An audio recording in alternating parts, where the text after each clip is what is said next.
Welcome to Jocelyn's Cabaret. Your every desire will be fulfilled. Your wish is my command. I'm here to please you, baby. Do it like it's your B-day. Do it like it's your B-day. Do it like it's your B-day, baby. Do it like it's your B-day. Do it like it's your B-day, baby. Do it like it's your B-day. Do it like it's your B-day, baby. Do it like it's your... All right, so I could have went live on Instagram, but it's too much going on over there. So I'm coming over here where I know it's chill and I can control what's going on. Okay, listen, Crown Jewel is over. We have seen what went down. I called every single match down to the finish, except for the triple threat match. Well, I will get into all of that in a minute, but let's just go for the overall of Crown Jewel. It was not a bad show, and that's my house phone. Y'all can clown me all y'all want to, but that's my house phone. Hold on a second. Okay. That's not for me. Show was good. That triple threat ending, though, I guess I ain't been here in a while. Hello, how are you? If you just not tuning in, hello.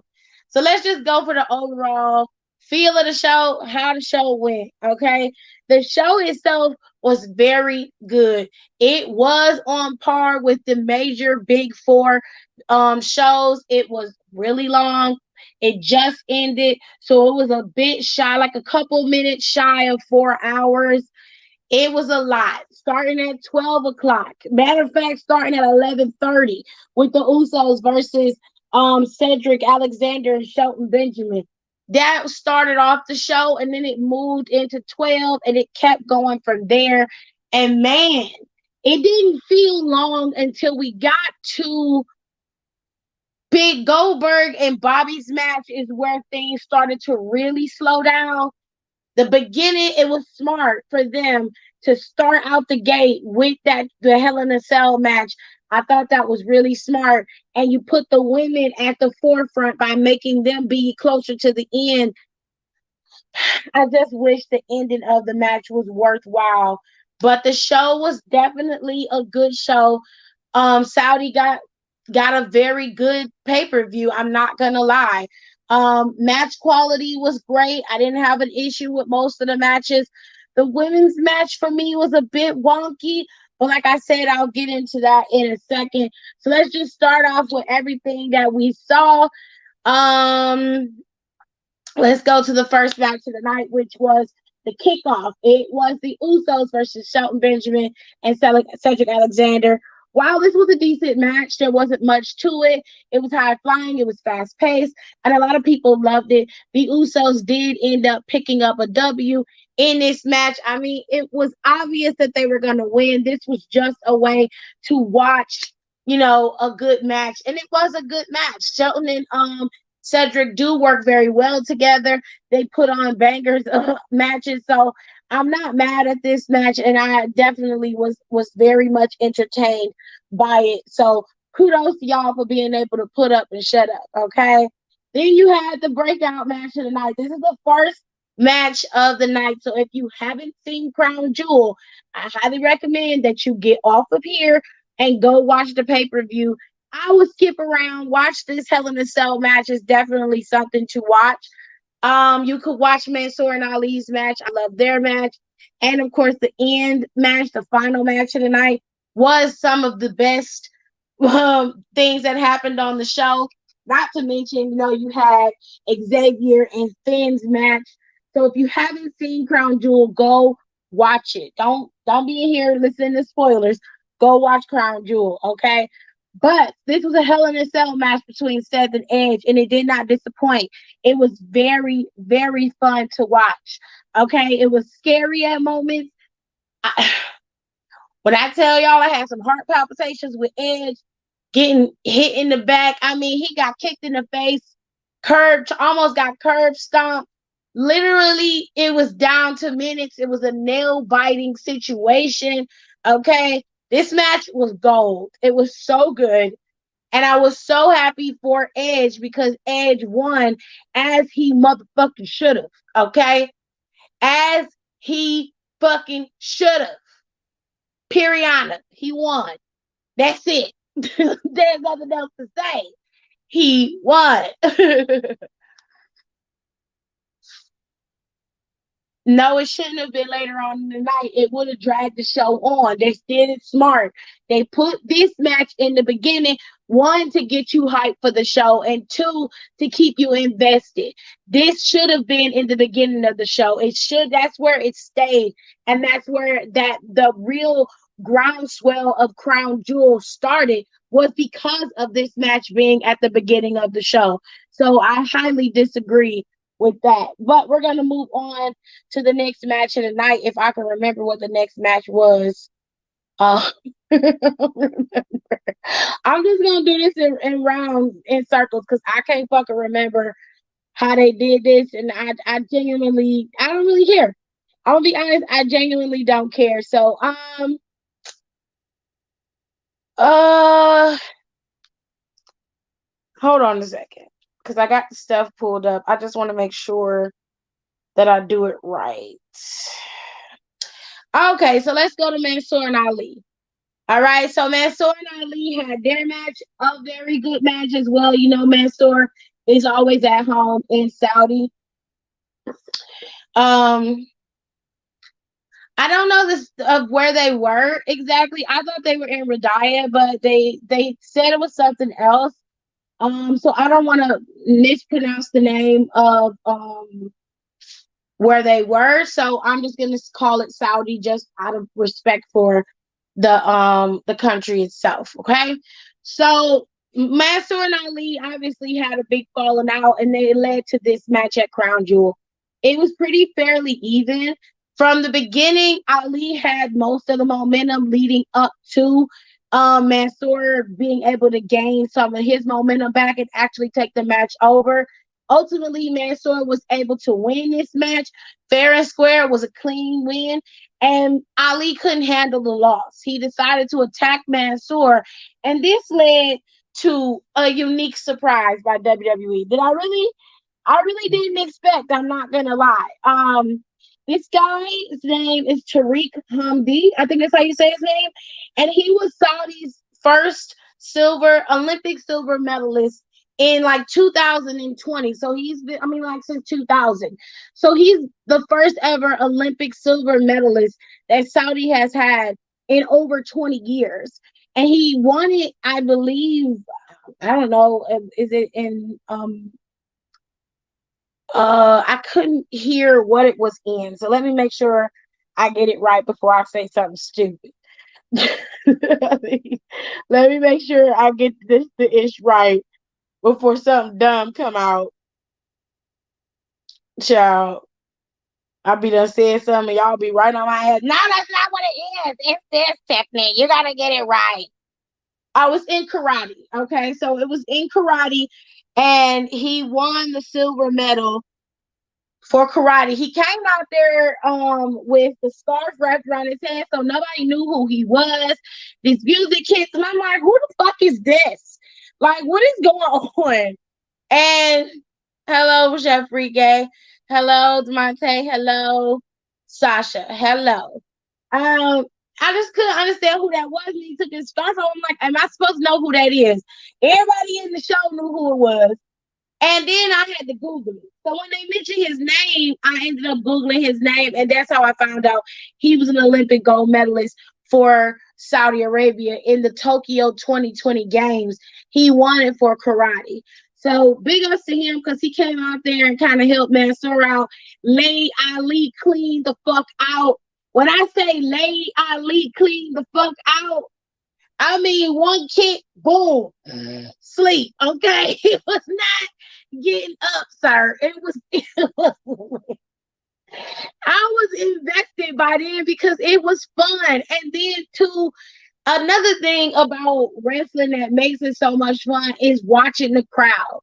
Like I feel like sometimes in the United States we're so spoiled and we have so many amenities, and it's so interesting when you take it to a place that doesn't have the same access to things that we do, and they appreciate it more than we do, and that makes you more excited for the program. That makes you want to be invested in the program when the crowd is into it and it's fun. Again, that's what makes wrestling so much fun to watch and so interesting to be a part of.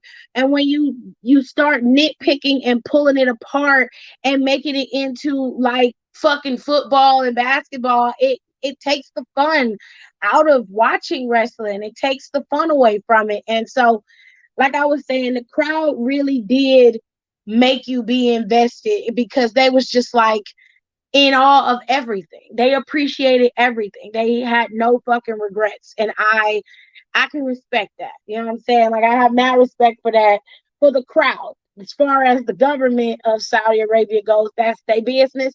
I don't got nothing to do with that. But them people there truly and honestly appreciated what they were given, and they weren't taking it for granted. They acted as if it was the last time they were going to see them, and they really dug deep, cheered, screamed, hollered, and there wasn't really much bad about the crowd that I saw. The crowd was amped from start of the bell, from the first match to the last of the bell to the second match to the final match. They was on it. Every match they were on it. But anyway, Mansoor picked up the W in this particular match against Ali. So it was really nice to see Mansoor get that win in his hometown. I only wish that other superstars who are faces like Mansoor can get W's in their hometowns. Like Bianca pretty much got laid out in her hometown. I remember when Bayley was champion and they had a pay-per-view in her hometown. She ended up losing the Bliss. WWE is an odd duck, okay? They are odd ducks, honey.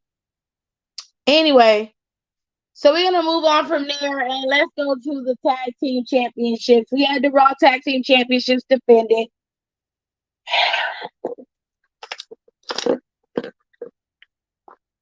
Ciao.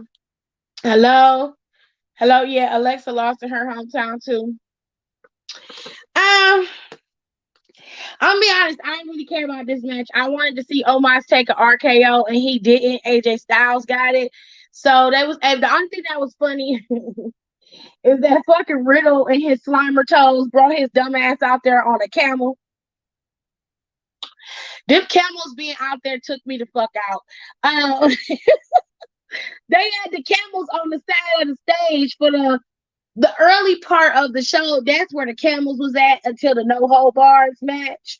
That's when they moved them and took them to the back. But for the most part, they had camels backstage, bitch. They had camels backstage. They had camels on the side of the stage. They was not playing. They put them camels every fucking where. Okay, girl. It was so many damn camels. It was just camels. I'm like, what the fuck is we doing with it? But that's the culture. I ain't mad at the culture. I ain't mad at it. It just seemed odd to parade around a bunch of fucking camels. Like I'm like, even they don't parade around camels. Like that's not something that they do. Having camels there is a way of life. So putting them up there as props is just fucking weird to me. But I digress. RK Bro was able to retain their tag team championships. And you know what? Fox be having some dope ass graphics for they for I don't know who make the graphics for them, but they do a banger of a job with their graphics. I love WWE Fox's Instagram account because they graphics be on fucking point. Riddle came out on a camel and Randy was like, what the hell? I mean, Randy just standing there, Riddle ain't came out yet. And when he finally do come out, he come out on a fucking camel. And it's like, bitch, what the fuck? Like, where you come from? Oh my God. I was just, I was so blue. But anyways, to double back to Mansoor and Ali, this is Tariq Hamdi. I think that's how you say his name. I hope I'm saying his name right. This is the silver medalist that came out there and helped him against Ali and pretty much knocked Ali's ass out. So these two guys had a banger of a night, it seems. And before I did mention that Edge did win this second Hell in a Cell match of his entire career. He won the match. It was brutal. It was a little scary for me to watch him go through a table and shit, but he won the match. So that is what it is. Let's move on. Like I said, the RK Bros retained their titles. And now we have the Queen's Crown. So Zelina Vega pulled off an amazing feat. She was able to beat Piper Niven and become y'all queen. She finna be hella annoying. I don't care what nobody says. I don't give a damn how many people get mad or how many people is hyped for Zelina Vega having the Queen's crown. She is about to be hella annoying with this fucking crown. So I hope y'all enjoy being called a fucking subject or her little peasants, because that's where she finna go with it. Just remember that this is what's going to happen, and I told you this. And I also don't want to hear none of you motherfuckers that's been running around here screaming for 2 years straight about Zelina Vega being able to have something. She finally got something, and I don't want to hear nothing else. And when the bitch is going about it way too far, and she start doing stupid shit, I don't want to hear jack shit from nobody. Do you hear me? All I want to hear you say is Zelina is your queen. That's all the fuck I want to hear you say. I don't want to hear nothing because I'm telling you right now what the bitch gonna do. I'm giving you the game. Now, whether you take it or not, it's up to you. But I'm telling you what this bitch gonna do. Okay? Period. That's where we're gonna leave it at. Okay? Now let's move on to the next tournament, which was the next match in between. There was the no holds bars match with Bobby Lashley. Okay, did y'all see Ben when Beth posted Becky on Instagram? No, why would I haven't seen? I haven't been on nobody else's Instagram page. They wanted her, so y'all better not complain when she runs around wrong with this gimmick saying she boring or annoying. Period. Period. That's all I'm telling you. I don't want to hear none of that. I don't want to hear she boring. I don't want to hear she getting on my nerves or she's annoying. Nope, nope, nope. Because everyone y'all was talking about how y'all wanted Zelina Vega to be the queen of the ring. This is what y'all wanted. This is what you get. This is what you get. Period. Now, this no holds barred.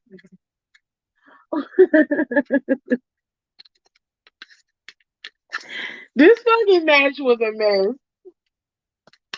I'm not even gonna. Hold on, y'all.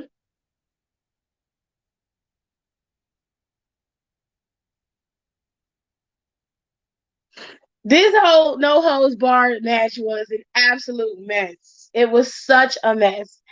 And as much as I wanted to see Bobby Lashley get beat the fuck down, it was slow.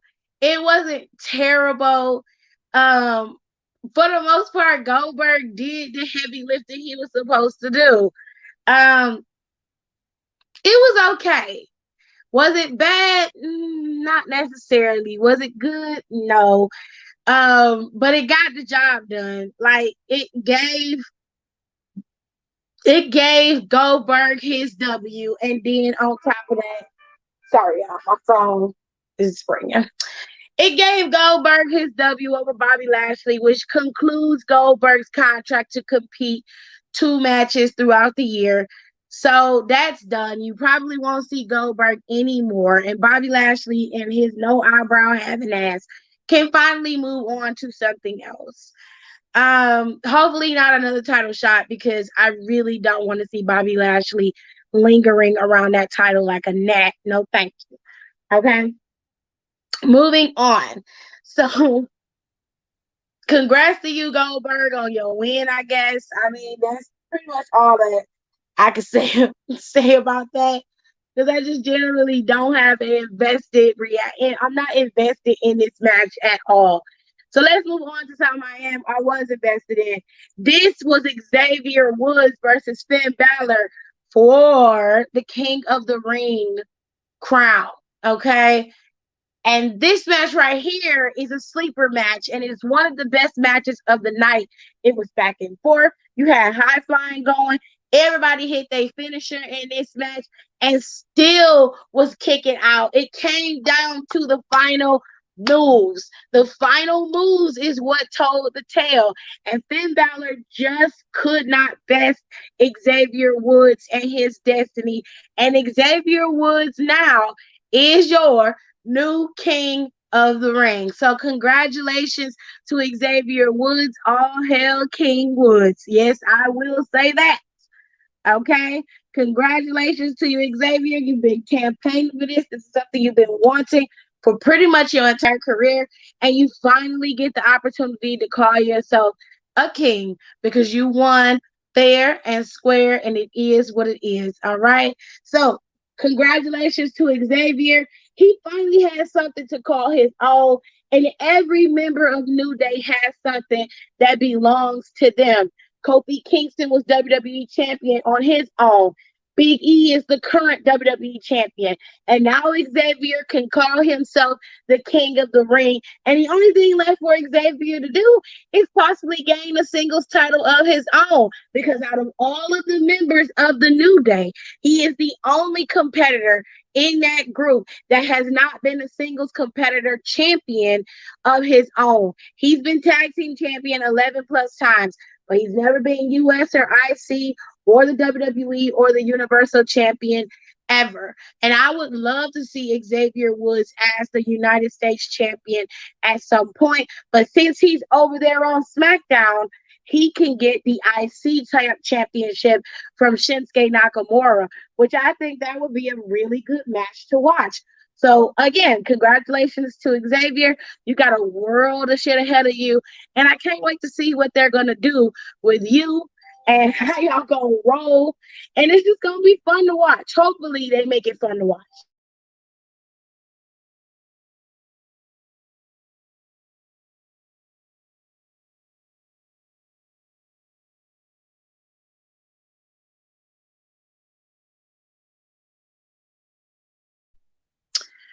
All right.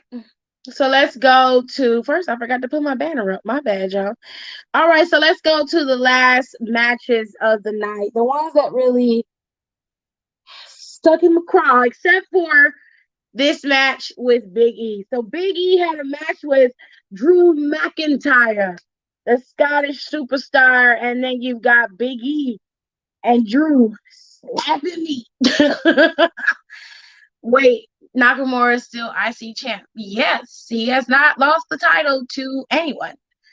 Can definitely see Xavier and Sammy in a feud. Well, yeah, but Sammy don't have nothing that Xavier want, but just a flat out feud for the two of them. Sure, if that's what you want to do. All right. So this match was fairly decent as well. I didn't have a problem with this match. It did come down to some questionable moments between the two of them. Both men again hit their finishers and both men kicked out of it. But ultimately, Big E was able to hit the big end again and get Drew McIntyre down. And Drew McIntyre fell to the WWE champion. It's his time now. And Big E is still your WWE champion as it motherfucking should be. Okay? That's the way it should be, and that's the way it's gonna be. And ain't nothing gonna change. Love Big E. I love me some Big E, honey. Okay. Now let's move on to the rest of these matches. Okay. Lord of mercy. I forgot to change the backdrop for this match. But anyway, okay, so this match, the triple threat match. None of my go-to girls was even in that tournament. The winner didn't matter to me. I will say this, at least Zelina can talk on the mic well and play a good heel. We all know my choice was Naomi. Okay. I didn't see this match with Drew versus Big E. The thick boy still champ. Yes, he is. All right, so this was the triple threat match. This was the co-main event, if you like to call it. It was the second to last match of the night, and you had the current SmackDown Women's Champion Becky versus Bianca versus Sasha Banks. Now we all know that Charlotte is still your Raw Women's Champion, and Becky is still your SmackDown Women's Champion, and Bianca and Sasha were still fighting for the title. This match was okay. It was a good match. Where it fell and broke down at was towards the end. Honestly, I just want a clean finish. Every match leading up to this match had a definitive pin without much of a distraction. Outside of the no holds bars match, there was a definitive finish where there wasn't any question as to whether this person did what they did or not. Becky using the ropes is a heel trope. It's what they do. And I feel like y'all could have did this another way. I don't know how they gonna make this work on Friday Night SmackDown. The titles obviously gotta go somewhere. Somebody gotta switch the damn titles. They can't have Becky as the SmackDown Women's Champion on Raw and the Raw Women's Champion on SmackDown. That shit don't look right. Something. And if you're trying to make it drum up a bunch of drama, you didn't do a good job at it because you made it more convoluted than it had to be. And you could have just dropped the Raw Women's title to Bianca this past Monday and let it be what it was. And then if Becky retained the title at Saudi, fuck it, her ass could retain the title. But you could have dropped that shit to goddamn Sasha, and then it would have been everything would have been even. You would have Sasha on SmackDown as a SmackDown wrestler, as champion.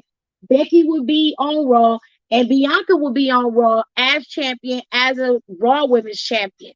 That was a simple trade-off, and it didn't even involve a fucking trade. So it's so fucking disappointing. And it's like now we gotta wait for y'all to do a damn title trade when you could have just simply gave these motherfuckers, switched this shit out the way that I'm telling you and left it at that. But it's always got to be something with WWE, and I'm just over it. And it seemed like y'all just wanted somebody to hold that title warm while Becky was sitting at home with her child. And then when she decided she wanted to come back, y'all put the title right back on her. When you could have just moved forward with Bianca and pressed on and left it at that. But I don't want to watch Becky versus Charlotte at Survivor Series. And I'm telling you right now, I'm not going to watch it. I'm not watching that match. That's definitely going to be a bathroom break for me. And then, too, on top of that, what you just had on Monday Night Raw was the caliber of a match that you should have had at Survivor Series, but you're not thinking. You're not using your fucking head. The only thing y'all care about is what's happening right now. And I swear to God, and I don't mean to swear to God, but Jesus be offense, if y'all end up having Becky defend the Raw Women's title on Monday Night Raw and then drop it to Bianca, I'm gonna be slapping the dog shit out of every one of y'all because you could have just gave it to the woman the night she actually had a defense for it. Okay, the night she actually competed for it, you could have gave it to her.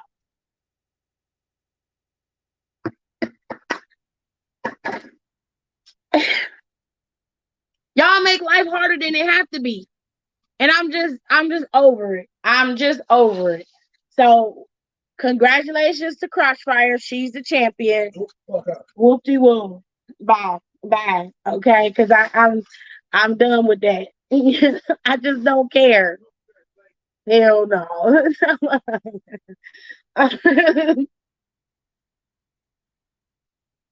I'm actually proud of Becky because she did more moves, but I didn't care for her win at all. I don't. I mean, Becky's Becky hasn't underperformed in her matches. She's done just fine. She did great against Sasha last Friday. She was great against Bianca when they was at Extreme Rules. I've never said that Becky wasn't able to compete. I just don't feel like she should have immediately come back and been thrusted into title contingency. That's not fair, especially when you're talking about Bianca. She was there holding it down, and it just feels like y'all made her a placeholder because Becky wasn't there. And it's not right. I don't care what nobody say. Big time Bex, more like big time cheating. I hated the ending. Yeah, Tiff, that's why it was given. Oh, okay. Well, I don't give a shit. I didn't like it. It's always some bullshit. Shaking my head. It's obvious they want Charlotte and Becky for Survivor Series for the 10th millionth time. I'm good on all that. I'm so tired of Becky. But she didn't pin Bianca. It's not the point that she didn't pin Bianca. Yeah, she pinned Sasha, but so what?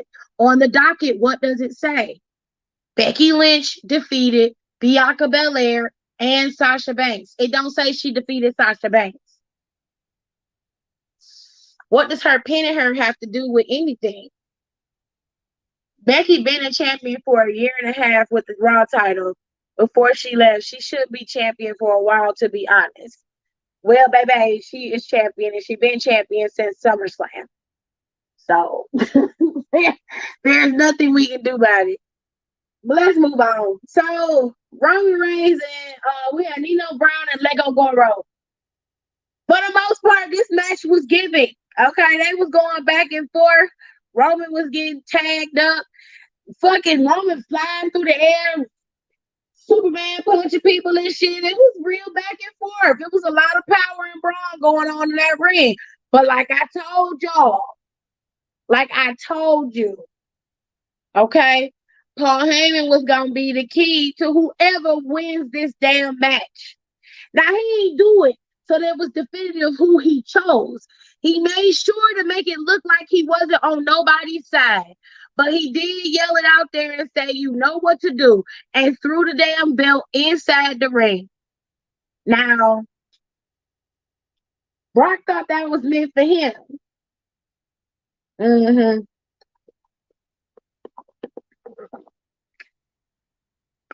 Brock Lesnar thought that was meant for him. So when he grabbed the belt, Roman grabbed the belt. They doing a tug of war, but he forgot. He had two little minions in the back waiting to come out there. Okay? And they came out there and hid underneath the ring for a little bit.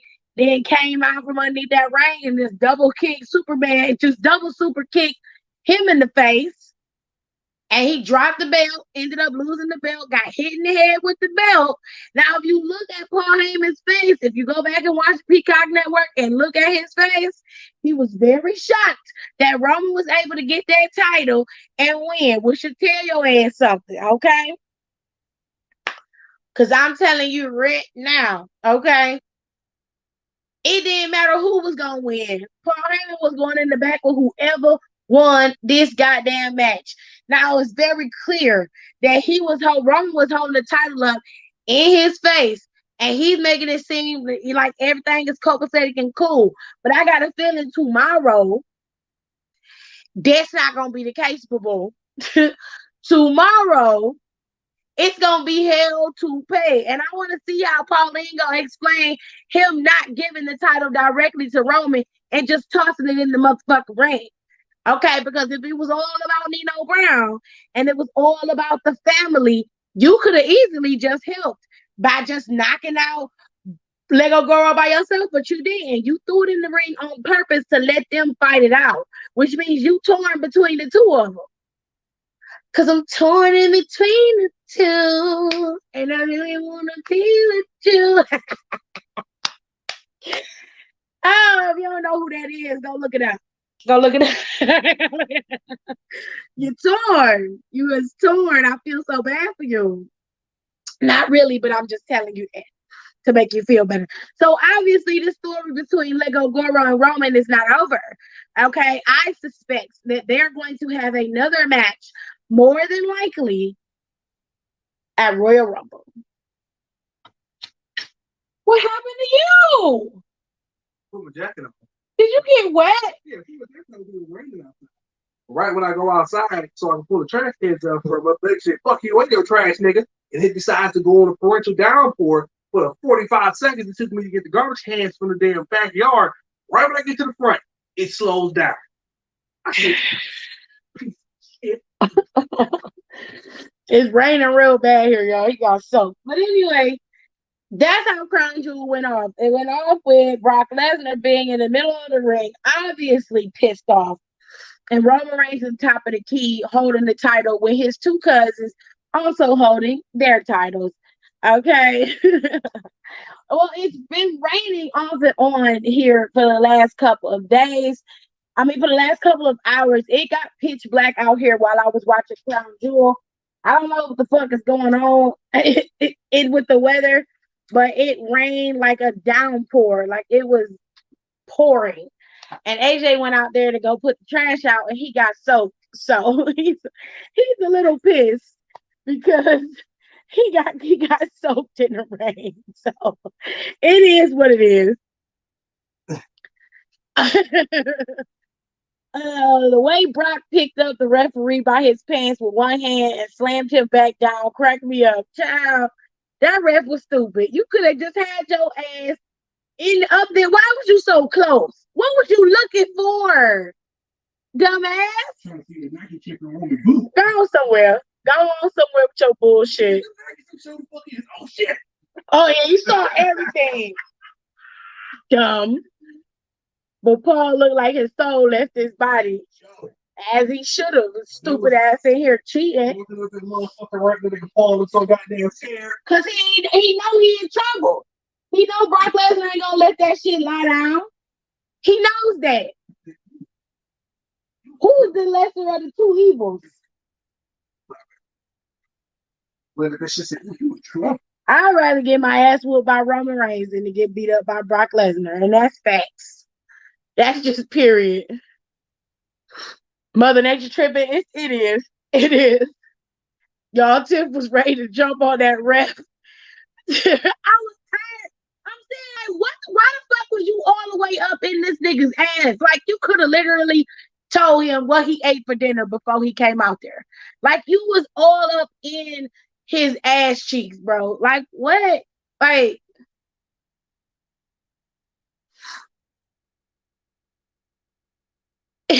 it's a mess.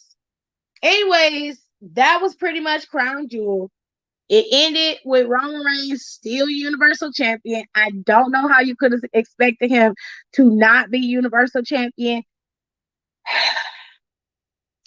Overall, I would say the show was decent. It wasn't a bad pay-per-view. I just wish the women's match had a definitive finish.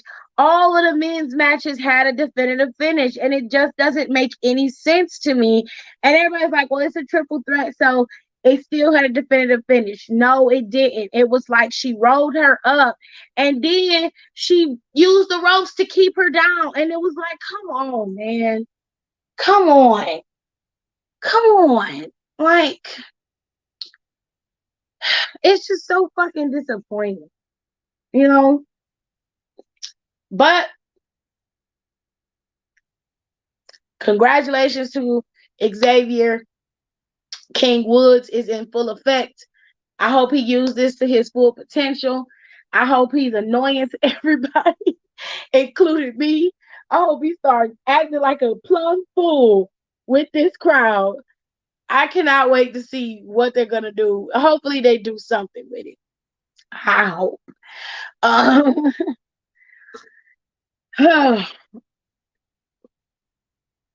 Do y'all got anything y'all want to say about Crown Jewel, because if not, I'm gonna shut it down. And then about a couple hours later, maybe at around 8:30, I will come back and I will do therapy Thursday, because it is Thursday. All right. Anything else about Crown Jewel? I was cussing Becky out in the middle of class and got in trouble, but oh, you shouldn't have been watching this while you was in class. Yeah, come back at night. Oh, you ain't used to the daytime tip? You want nighttime tip? That's a mess. I had me some Burger King. I was hungry, so the hood treated me to Burger King today. All right. So that was it. That's how Crown Jewel went down, ladies and gents. I am going to go. I'm probably going to go live on Instagram right quick, because I think now everybody done calm down. Probably not, but yeah. I mean, they know half of their fans would be at school. But like, everybody was at the stadium in Saudi, so they were straight. They had plenty of people. And who knows the number count of people who watched, okay? Sorry, it was 7 o'clock over there, so kids about to go. They talking about here in the state. Yeah. Oh God. All right, y'all. I hope y'all enjoyed my little recap of the Saudi show Crown Jewel. I know they supposed to go back to Saudi, but I don't know if they're supposed to go back to Saudi this year. I think they're gonna go back to Saudi next year, right before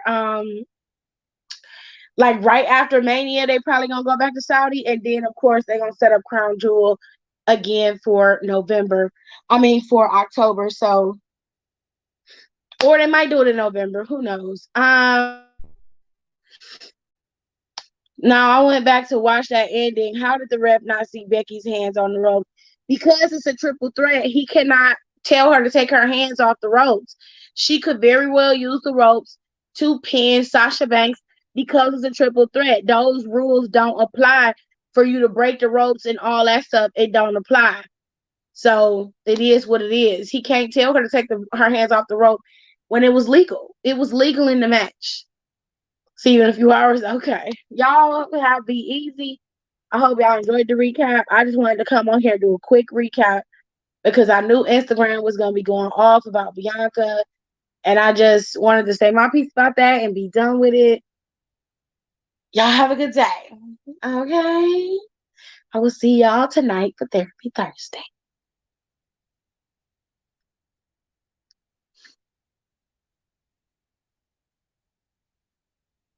Welcome to Jocelyn's Cabaret. Your every desire will be fulfilled. Your wish is my command. I'm here to please you, baby. Do it like it's your B-day.